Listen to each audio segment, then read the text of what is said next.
Okay. Yo, yo, yo, it's your girl, Shell Boog. We all here. This is Busting It Up with Boog.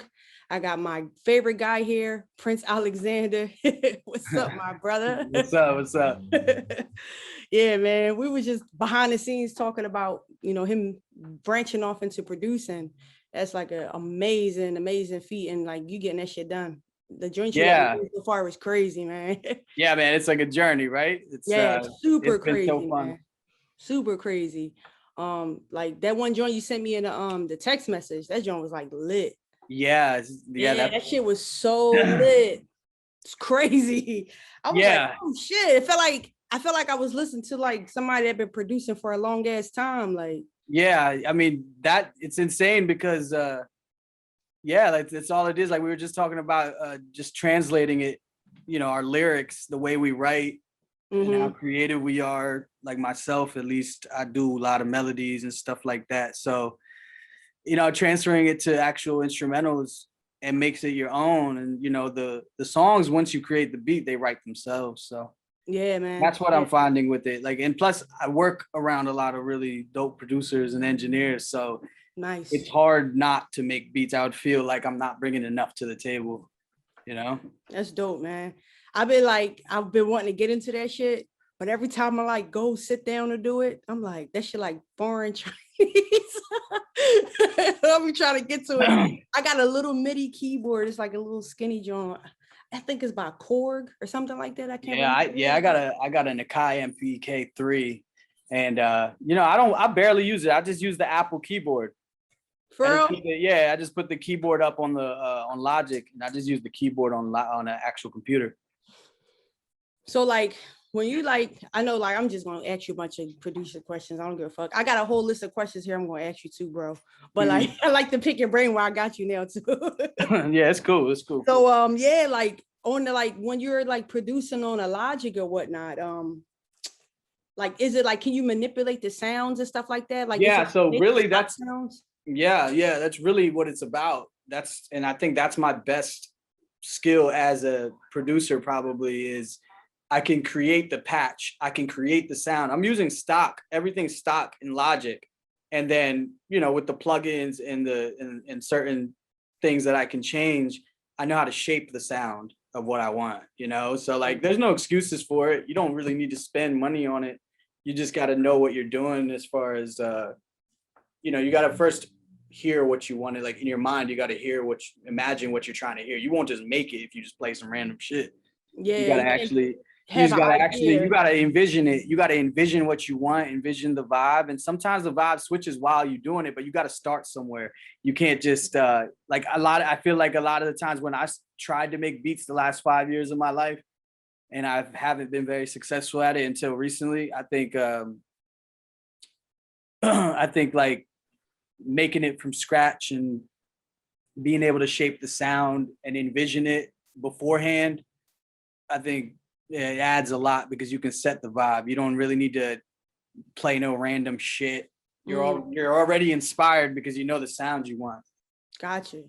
So it's already like an idea, something you drummed up, just like something that just flicker in your brain, like, and you just kind of manipulate it out. Yeah. Or like I hear like an instrument in life or like in another song, and I'm like, damn, like that John keeps repeating itself. Like I'm noticing patterns. I'm like at first when I started producing, I was like, damn, I'm noticing patterns, and it really is all patterns, like 8-bar loops, 16-bar loops, really. But like you just notice patterns, like, oh shit, this is kind of simple, and then the computer will do a lot of the work. I don't gotta manually keep doing shit. The computer will do a lot of the work, and I can like program a lot of this stuff. Like I don't even have to play it. I'll just program it. But I like playing though. I think what separates my beats is I actually play, like the piano, and I actually do the melodies with my hands, and you can feel that, you know what I'm saying? Because not everything sounds digital. It sounds like someone's actually playing it. Something like, it's actually arranged, like an original melody idea. Yeah. Like it just sounds like live, So we're gonna get into like the meat and potatoes. Like what first got you into music? Like when you could first remember like making your first song, like what was your inspiration, like making the music? What drove you to it?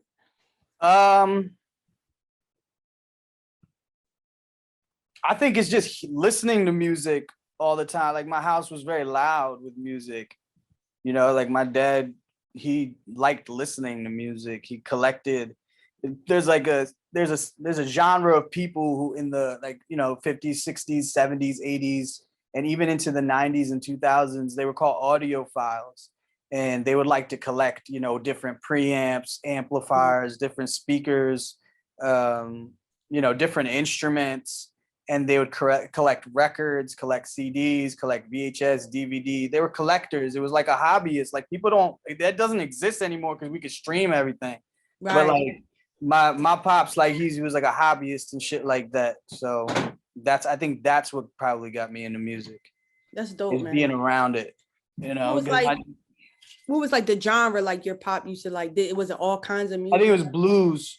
It was blues and then a lot of rock and roll. But blues like Muddy Waters, BB King was played a lot. Oh wow. Um, Stevie Ray Vaughan, Grateful Dead, Jerry Garcia. Wow. And we had, you know, he collected all this shit like CDs, DVDs. And then there was like Tupac as well, you know, like it was everything. And Michael Jackson. Prince. My parents were the biggest Prince fans. Like they went to his shows and shit. So like, you know, yeah, a lot of music. And then my mom, she would also be playing her own music. So like, you know, say in the living room, it's fucking loud as shit, very loud. You know, if my mom was, if they were home at the same time in the kitchen or wherever she was at, she would have her own shit playing and extremely loud. And that was like stuff like Britney Spears, Pussycat Dolls, Janet Jackson, Cyndi Lauper, you know, Prince, Michael Jackson, and 50 Cent, The Game. Nice. Like hey, this is around Hate It or Love It. Like Hate It or Love It was out at this time. Your mom sell hit, bro. Yeah, but she liked all that kind of stuff. And then on top of that, like Bollywood music and Indian music. You know what I'm saying? Like there was a lot of like sometimes they'd play like CDs that were just like hums. They were just hums. You know what I'm saying? Like just like hymns and shit like that. So like yeah, ohms. like you know, like they play the same shit if you're meditating and some shit. You know what I'm saying? The ohms. Like the ohms. Exactly. I heard a lot of ohms. Yeah. And you know, ohms are funny because it's also like with sound as well. Yeah. You know, so a lot of the stuff you know, I was always, you know, I wasn't destined to really be an artist, but I was truly destined to be in the music industry. And I was truly destined to fuck with sound because I've been around it, and I've been around it at a high quality level. Like you know, I knew what a preamp was. I knew what a, you know, compressor was. I knew speakers. I knew kind of like what surround was. I knew just ohms, and, you know, I saw my dad soldering wires and making his own amplifiers and shit like that. But, you know, as a child being first generation, you know, you just want to do the cool shit and you want to fit in. So like, you know, obviously if I would have paid more attention to it growing up, I think I'd probably be more of a nerd than I already am with this shit. But you know, it all happens for a reason. You know what I'm saying? It all happens for a reason. That's dope. It sounds like you had a lot of like diversity, musical diversity amongst yourself when you was young, just growing. I think so. Yeah, like really, I you know, you grow up with other people, you go to other people's houses, your cousin's house, you go to your family members' houses and all that. And, you know, damn, like my parents definitely played music all day, every day at a very loud volume, which is fine with me, you know, but it was really good. I think it was really good for me because there wasn't a time where there wasn't music blaring. If there wasn't music blaring, then something is wrong. You know? Gotcha, man. Gotcha. So like, how would you describe the music that you typically create? Like, who is Prince Alexander? I think the type of music I create is it's like it's prolific, it's polarizing. Like it's like you're gonna love it or you're gonna hate it. But you know, I mean, I study this stuff and I do this stuff every day. I'm blessed like to where I can make like hip music. Like my music's hip. You know what I'm saying? Like my music's mainstream. My music's more pop-ish. But like, you know, obviously I love hip hop and rap and shit like that. And that's really what I do. But like I make stuff for everybody. I make stuff that is, I don't want to say next level because I haven't done shit yet, but like I feel like I make stuff that if the right person heard it at that right time, you already know. Yeah. Doesn't matter if you love me or you hate me. The one thing you can't deny is, you know, I'm pretty creative, you know, and I'm able to adapt to the current whatever's current, I'm able to adapt. But, you know, like we said about, you know, with production, as soon as I got production down, now I feel like a totally different person because I'm not spending 75%, 80% of my time looking at YouTube beats. You know, think about it. Like we're drawing inspiration from a website, from an AI, basically. Yeah. And they see our trends, you know, like they see what we're clicking on. And so like when you go on your YouTube, oh, you know, if you're looking at a lot of pain and like, you know, shit like that, you'll see a Meek Mill type beat. Oh shit, like Drake, like Take Care type beat, and it'll just start popping up. So you kind of lose creativity that way, and all you're doing is following. Yeah. You're just following because almost like if you know, I love songwriters and lyrics and stuff like that.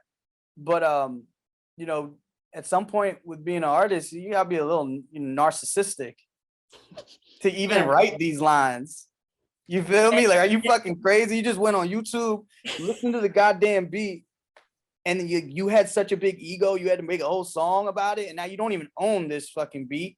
You just go to the studio just to stroke your own ego. So but the reason why I say that is because that was me. And I was like, damn, as soon as I learned production better and I made my own shit, I just feel free. I don't feel like, man, like this fucking beat has 225,000 views. Fuck it, I'm gonna release it anyways. I doubt someone released the song. Like, nah, like I'm sure if 10 people at least released the whole videos and songs to that same beat that you were using. That's the shit I hate, honestly. I hate that shit, honestly. I mean, it's like, oh shit, this song got, and I used to be like, oh shit, this song got like 5,000 views. Yeah, I could do this one. I could do this with. Like, why is that a thing though? Why is that a thing though? But that's what I'm talking about, man. Like just being free and yeah, like yeah, but that's some serious. Now that I'm thinking about it, that's some serious shit. Like being addicted, you're addicted to the wrong thing, and I found myself being addicted to the wrong thing. You know, like you're such a like I felt like I was seeking attention. I feel like, you know, I felt really egotistical. And you feel like that's how a lot of artists are nowadays? Is that the approach? Yeah, I think you mean shit like you just living in a fake fantasy world, like you're just stealing basically, and then you so egotistical that you're just making a rap or a song on top of it. And I don't know, like maybe I'm bougie because I can make my own beats now. Maybe I'm just fucking bougie. You know what I'm saying? I don't need y'all no more. Fuck y'all. yeah, like, oh, okay, like, not love to the producers though. Love to the producers. Oh, for sure, man. Like, you know, like love to the producers. Like, without the producers, I wouldn't even have a career because I had made everything I'm talking about right now. It's me. Like, I'm talking about me. You know, I was looking at YouTube and just following, you know. Now I caught myself looking at NBA Young type beats. I was like, oh no, I gotta switch it up. Like something's fucked up in my brain. Like I'm tripping. And then you start rapping like that. And that's why everything sounds the same. Is because we all go to the same source to find what's hot as far as beats, as artists and stuff. And we all go to the same place. So what the fuck you think's gonna happen? We all gonna sound the same. Yeah. Because a picture of a mainstream artist is on the beat. It's a type of beat. My brain's already saying, oh, it's type. Okay, Drake. All right, bet. Yeah, like I'm gonna rap like, you know, I'm gonna do some crazy bars on this joint. Like Meek, okay, I'm gonna spit some pain shit. Oh, okay, Dreams a Nightmare, beat switch up type joint, got you. Like, and they'll use that same flow, or like we will use that same flow, you know, like because our brains are trained to do that. So you know? What's your creative process like? Because I know how you say like like how you feel like your music is prolific. You know what I'm saying? Yeah. Like, when you're creating, like what's going through your head? Like walk me through the process. I think I think the biggest part of my process is before I even write the song. Like I'll listen, Elaborate. like, so for example, like nowadays, I'll make the beat, right? I'll finish the beat up in a day, like, and then I might mix it a little bit more. And I'm continuously mixing it actually, but I'm gonna start listening to it a couple of days after, right? And I'm just playing it in the mornings, playing it at night. I'm not trying to overdo it. You know what I'm saying? I'm not trying to overdo it. And this is when I'm writing the song. I'm not trying to overdo it. And then, like, you know, I might feel something a type of way, and that might be the song lyric. And I got the first lyric down. And usually my first lyric is the bridge of a song or a hook of a song. And once I have that down, I'm like, oh shit, this might be even the title of the song. So then I go from there. And once I write the bridge and I write the hook, once that's done, and yeah, I could either write it down or write it in my brain. Most of the times I write it in my brain, but I write certain words down to remember it. Once that's done, I'm ready to record. I'm going to the studio, because in the studio, that's where I'll make the verse, because I want to make sure every single line hits, and I want to make sure that there are other people around me that I can bounce ideas off of. You know what I'm saying? And that's important for the verse, because I'm cool with the bridge, I'm cool with the hook, it's done, I'm good. But with the verses, you kind of got to make it special. You know what I'm saying? You got to make it special because your hook is so good, your bridge is leading up to that fucking big moment, but you want your verses to carry that song. You know what I'm saying? So I like doing it in the studio and going line by line, and just like we do. Yeah, you know, just like we do, literally line by line. And then that shit's so fun. Yeah, and it's fun, and it's fun. you're working your brain out, so you're making dope shit. You know, you're working your brain out, and that's why you need other people around you too. I like to be around other people when I like make music and like when I'm recording and stuff, because I like making it like a party almost. You know, like I'm performing, and you know, I want to do a good job. I don't want to like embarrass them. You feel me? Yeah. I don't want. I'm not gonna embarrass myself, but I don't want to like, oh, like damn, like he's tripping or he's not taking it seriously. I always take it seriously. I've always took it seriously, and that's why I'm here. You know. Dope, man. Who would you most like to collaborate with? Like, if you could think of some artists in the game. Yeah, I already know who you're gonna say, but go ahead. Oh shit. As a rapper or an artist? Like just who? Whoever. I'm not even saying. Oh, Burna Boy. Burna Boy, number one. Burna Boy. Interesting. Burna Boy. Why is Burna Boy? I think he's like, honestly, he's once in a lifetime generational artist. Like his voice is so unique. I love his style. I love the way he carries it. He represents his culture. And he hopped over from Africa to the US and had major success in the US too, you know, and that's not easy. And all in all, though, it's just his music that really like gives me a feeling, man. Like no, there's not many people's music that gives me the feelings that his music gives me. Like just really good shit. It's really good. Like I can't live when I listen to him, like this is really good. And it's not like super in my face. It's not like, it's mixed well too. It's mixed how it should be. That's mixed. Important. That's so important. Yeah, it's mixed how it should be mixed. Like his voice shines through it. You know, he's a really unique voice, and yeah, I love his shit. Nice. I thought you was gonna say Kid Cudi. Kid Cudi would be like top 5. Yeah, Kid Cudi would definitely be. He'd be in there, top 3, definitely top 5. He might be 2 or 3, to be honest. I feel like me and Kid Cudi would make a great song.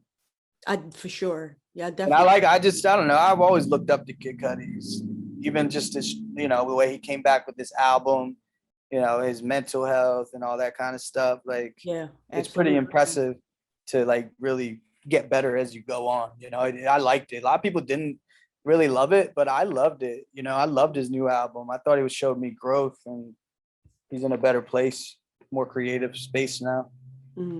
So I got one question I want to ask, and it slipped out of my mind. How do you feel the internet has impacted the music business? Damn. How do I feel? Shit. I don't like it, but it is what it is. Yeah, I hate it, honestly. I mean, the internet has completely impacted the music business. We live in a streaming era. We don't even live in a music business. Like, there's no business to this music. There's only business to getting streams and revenue and residual income off of the streams. You know, I mean, that's really what it's about. But shit, man, the internet allowed a lot of stuff to happen. Like without the internet, I wouldn't be sitting here right now, and I wouldn't be making music without the internet. Yeah. You know, it's definitely the internet number one, and it's Steve Jobs number two. Because without Steve Jobs, I really don't think that I would have been able to do this, and none of us would. Who, especially if you use Logic and use Mac, Ableton, or whatever you use. Yeah. I mean, Mac. I love Mac. You know, I shout out to the PC, but I'm a Mac. I'm a Mac guy. I'm a Mac daddy. Mac daddy, Mac daddy. You know? Yeah, Oh, no. So definitely, yeah, the internet. We wouldn't be here without the internet. I wouldn't be alive without the internet.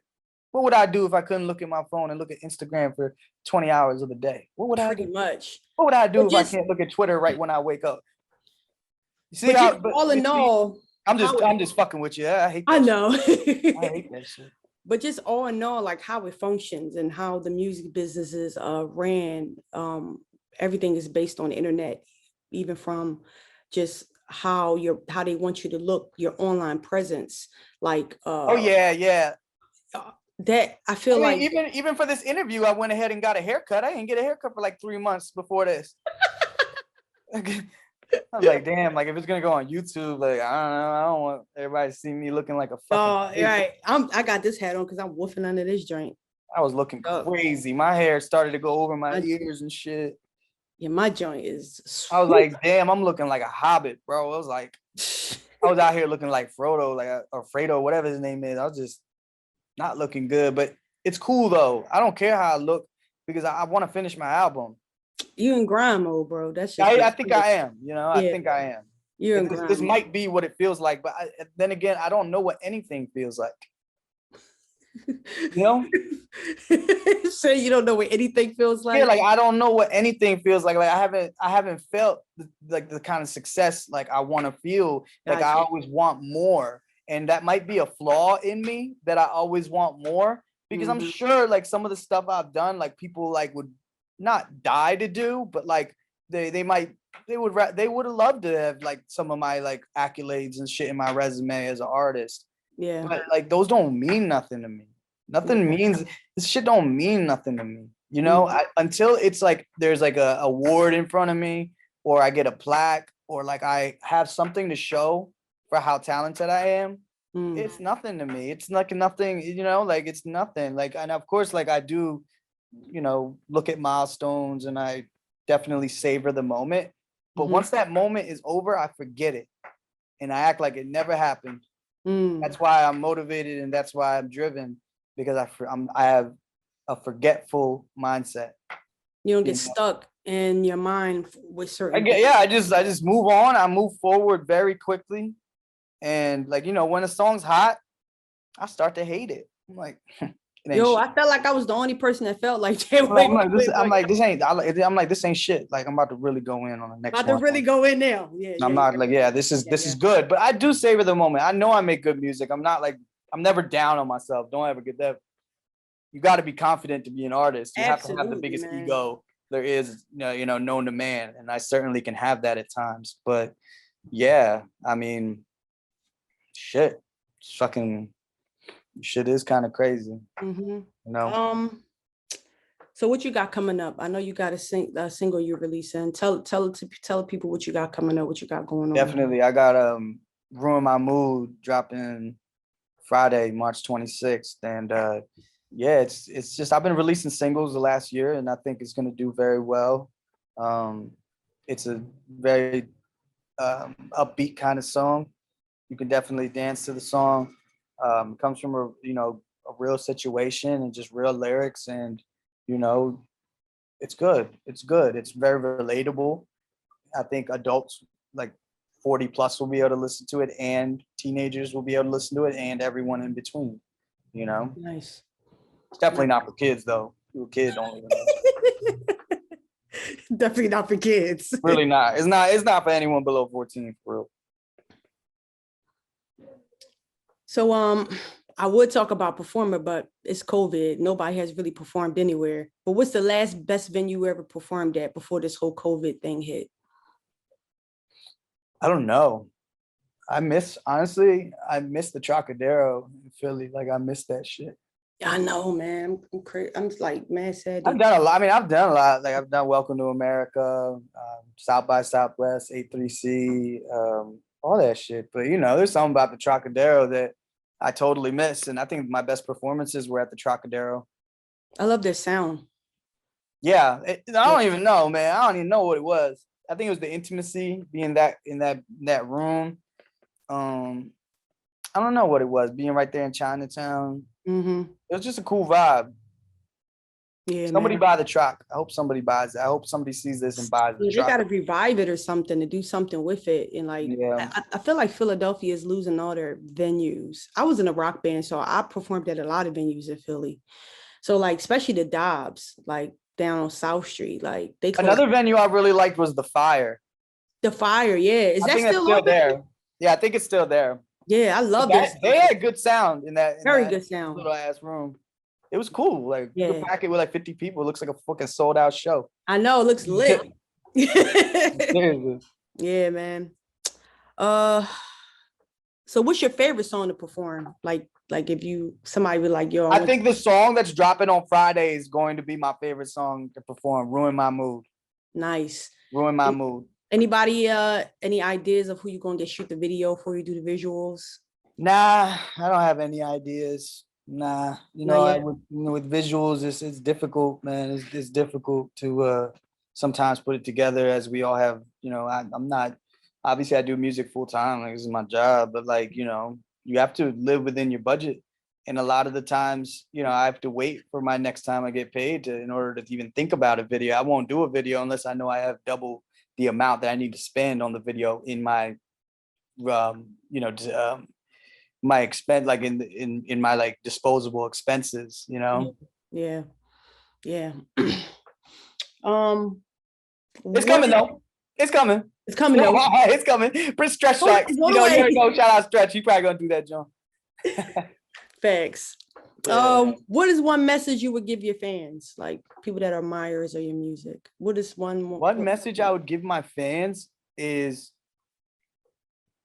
honestly, ask yourself what Kobe would do in any situation. You know what I'm saying? Bro, what? Just saying, like, ask yourself what Kobe would do in this situation. Like, you wake up, like, he always wanted to get better. He was driven. You know, there was a fire inside fucking of him. Beast, man. He definitely was. You got to find that fire inside of you and just like, there is a fire in every single person that nobody can put out. There's one fire in every single person, and make sure you recognize that fire and use it for, at least for positivity. A lot of people use it for negativity, but use it, whatever it is. You know what I'm saying? I'm fucking dying. I think my fire would probably be just music. Like, I think I really have a fire for it. You know what I'm saying? I'm passionate about it. I like it. It's cool. Yeah, man. You're super dope. You're one of my favorite artists, bro. Like, like not even low key, high key, like a motherfucker. I appreciate that. You know what I mean? I appreciate that. And everybody's always like, oh, you know, why ain't you blown up yet? I'm like, I have blown up. Yeah. I'm like, I feel great. Yeah. You're fucking star in your own. And I just feel like I haven't reached my full potential yet. And I don't think I ever will. I don't want to, you know, I don't want to see I don't want to see like what it's like to reach my full potential. I don't think I ever will. I always got to keep growing, you know. For sure, man. I done seen 40-year-olds in this shit start at 38 and you know, make they shit pop by 40. They fucking on. They rappers. What would be like an ideal situation for you, like label wise? Oh, label wise, it depends. It all depends. I mean, I would need a label to have a budget to help fund my creativity. You know, like I know if the money was, you know, in front of me, or the money was in a bank account, I know I could put together the right game plan. Right? It's all about budget, you know. So I think the biggest help a record label would help me with is the budget, you know. And I'm not a rookie to it, so like I would be able to have input in it. I would need a situation where I have input in like all decisions. Absolutely. You know, like I want to be the you know, CEO of myself. Absolutely. You feel me? But that's how I carry it though. That's how I carry it. I don't carry it like a pawn. you know? Absolutely not, because you're doing this full time and for a living. You know, a lot of Exactly. people can't really say, I do music full time and get paid for it. Exactly. Exactly. And that's why I have to like, you know, in any situation, I always have to think about others before myself. Mm, I always have to think how I'm acting and how I speak and what I say and shit like that because I know it affects more than me, right? absolutely. Like I know that it's I'm not gonna be out here being anyone but myself, Yeah, and I'm not gonna let anything get me out of character. You know what I'm saying? absolutely. Yeah, So for sure. when it's your full time job, it's a little different. You have to have like that professional side too, and I Yeah. know how to switch it. I think it's like a real like art form to be able to switch and adapt to your surroundings. Mm, You know what yeah. I'm saying? Be a So chameleon to your environment. You know what yeah, I'm and I saying? think and then Sure. I think that's why I'm partially successful. Mm. So like even with your production, you engaging in that and perfecting that craft. Mhm. How long do you feel like it took you to get to the point where you felt confident as an engineer to do service for others, other artists? Huh. I think it took me about a year and a year and a half. Mm, I think so. I mean, I remember in January of 2018, I was in another studio. I wasn't at Rotation Records where I work now, but I was at another studio I was having a session and I was like, damn, what the fuck is a bus? I didn't even know what a bus was. I didn't even know. Like I just didn't. And so I think that's the first question I asked with engineering. And since then it's just been a fucking, avalanche. yeah, Learn more, learn more. I'm like, the bus is like the most simplest shit in engineering. It's like the most simplest thing ever. But yeah. like, yeah, it was those things, that terminology. I had to learn the terminology and I had to be able to use it. I had to be able to do it. So doing it myself, I was doing it for a long time and then being able to translate it into bigger studios, it proved to me that I was doing it the right way and, no school, YouTube University. And Hey. you know what I'm saying? But all in while though, I took notes and I watched my engineer Tom Jensen for years, man. We recorded for over 10 years, well, around 10 years now. And yeah, I viewed paying for studio time as a learning experience as well. I never viewed it as like, oh my God, I'm Prince Alexander. Like as soon as I'm locked in with the engineer and it was him, only him, and it's still pretty much only him because I do my own shit now. But it was serious work. Like it Mm. wasn't no joke. It wasn't no Yeah, it's game. not a game. It Yeah. wasn't no games. It wasn't like, of course I had to smoke and shit. I had to get high, but it wasn't any games, you know? There were no games played. Every time we sat to make a record, that John got done. I never played games with this shit, and I still don't play games. I haven't even applied pressure yet. You Mm. know, I haven't even applied So you pressure. just playing with them though, bro. That's I've it. been playing with him for so long, but I haven't even applied pressure yet. And I'm very close. I will apply pressure, but I wanted to own everything I do before I apply any sort of pressure. Because Mm-hmm. if I'm gonna put thousands of dollars into marketing, thousands of dollars into music videos and etc., I gotta make sure I own my shit. I gotta make sure I own these beats. I gotta make this shit myself. So it's one thing to own it, but it's my own goal to do it myself. Like you don't have like if people listening, you don't have to do it all yourself. That's just something for me. I'm creating an album right now. I'm creating an album right now that is self-fulfilling. Nice. And it's nothing like anyone has ever heard before. And it's nothing like people are gonna expect. People who know me will expect this though. Because everybody around me, and I'm lucky to have this, always pushes me into different genres. And they always push me into maybe doing something different. And I've Mm. been a student of the game. I've never taken criticism as a negative thing. I've always taken it as a positive thing. I mean, obviously, if you're hating, you're hating. That's Right. different than criticism. But like, It's definitely different. I always took people's opinions whose I thought they were valid seriously, and I just listened to them, and and they know I take even today, man. I take advice like, no, don't do it that way. Do it this way. All right, I'm gonna try it your way, and if it works, hell yeah. You Yeah. feel me? I'm never, and it could be anyone. You don't even got to be in music. If you in the studio with me and we vibing and you come up with something and you think this might work, I'm gonna use it. You know what I'm saying? I'm not gonna be like, oh, well, you don't, well, you're not a rapper, or you don't do music. I value regular opinions over musicians Because they're because, consumers too. well, they are the consumers. Yeah, that's what I'm saying. I'm Yeah. not doing this for the next rapper sitting next to Right. me. That's what He yeah. wants my spot. She wants my spot. Yeah. Yeah. Yeah. You know, That's how I'm it doing goes. this for the regular people, and having worked a regular job and working a 9 to 5 and shit like that. It's the shit that made me. You know, Mm. the shit that made me. I treat music with the same schedule. I literally work. Well, I work 12 to 12 every day. Wow. I work 12 to 12 doing sessions, producing, and then at 12, usually at midnight, I'll work on my own shit. You know what I'm saying? After hours. And Yeah. then I don't know, God knows how long I'm gonna do that, because hours will just go by. But yeah, man, I'm just constantly working. It's repetition is the father of learning. And I'm Absolutely. certainly approaching 10,000 hours, but like I said, I forget about all this shit. I'm only talking to you about all this. I forget about all of it. Yeah, man. I forget about all of it. Where you see yourself in like 5 years?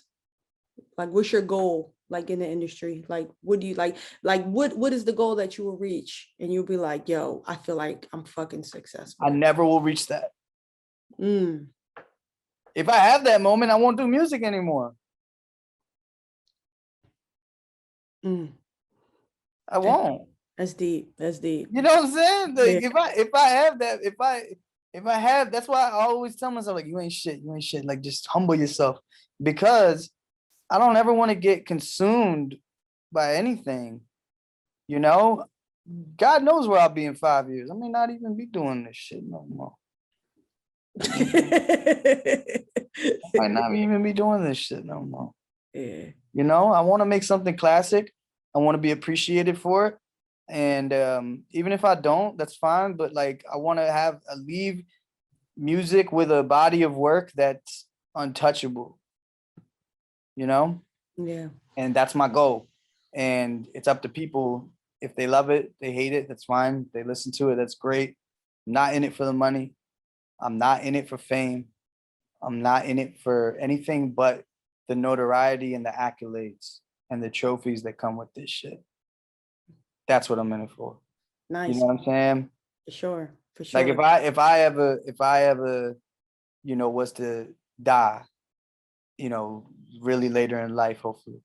If I was, I want my name to be like, in the Grammy obituaries and shit. You know what I'm saying? Like, that's how I want to be remembered. Real talk. That's like, even if it's That's the not ultimate accolade. for a record that I made and won a Grammy off of, it could be anything. Like, I helped, set up the mic. It could be anything. I don't give a fuck. I do it all. Like, there's no ego with this shit, man. Like, I do everything, man. I treat music as if it was my baby.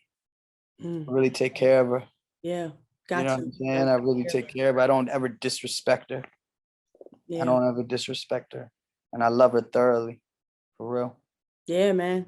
Yeah. Listen, man, you dropped some jewels today, you know what I mean, for the audience.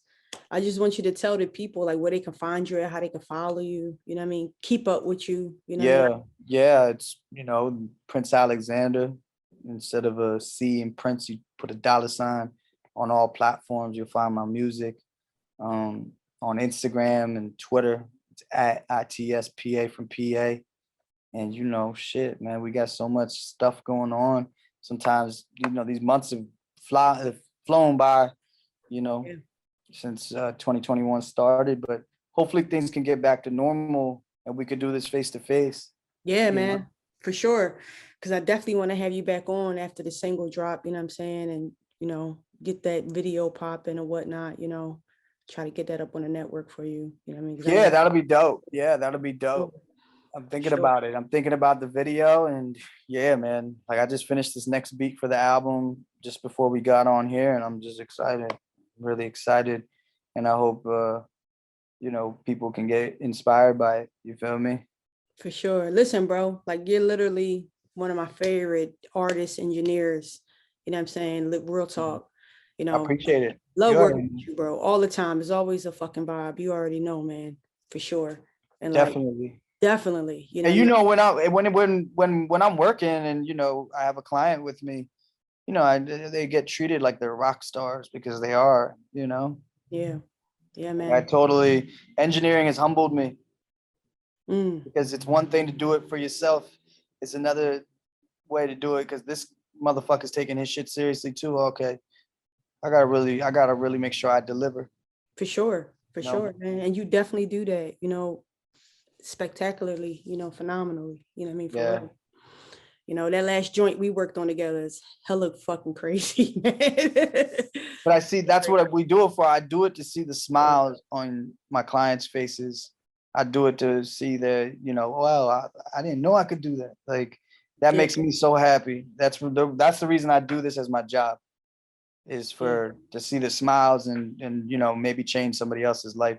Never know, man. You never know what song can blow up. So yeah, absolutely. it's really good But shit. listen, bro, I appreciate you giving me your time, talking. You know what I'm saying? I I probably look appreciate stoned this whole video it. because I am. Nah, you good, man. Stevie Wonder. I really am. Yeah, man. Nah. All right, we tripping. We tripping, All man. right. Stevie Wonder, damn. I hope Stevie never sees this. Facts. No, but thank you for getting on here, bro. I You ain't appreciate catch that, John? what? You ain't catch. All right, the viewers gonna catch that one. I said, I hope Stevie Wonder never sees this. Right. Oh man, I'm fucked up. I'm so fucked. Yo, you funny as shit, bro. People are gonna hate me. Nah, man. Nah, you all good. Listen, you straight, man. For real, you straight. Nah, but I appreciate you having being on the show, man. Busting it up with Boog. Appreciate you giving me your time. Drop some jewels and talk. Always, we always have dope conversations off of this shit. You know what I mean? So it's great that the audience got to witness. You know what I'm saying? You and your knowledge or whatnot. So I just appreciate you coming on. You know what I mean? I appreciate you having me. It's so awesome that you're doing this, and I feel like you have a passion for it. So I'll support you Yeah. any way I can. Thank you, man. Yeah. Likewise. Likewise, brother. You already know, man. So it's Busting Up with Boog, guys. What's up? I'm your host, Show Boog. This is Prince Alexander, and we out of here.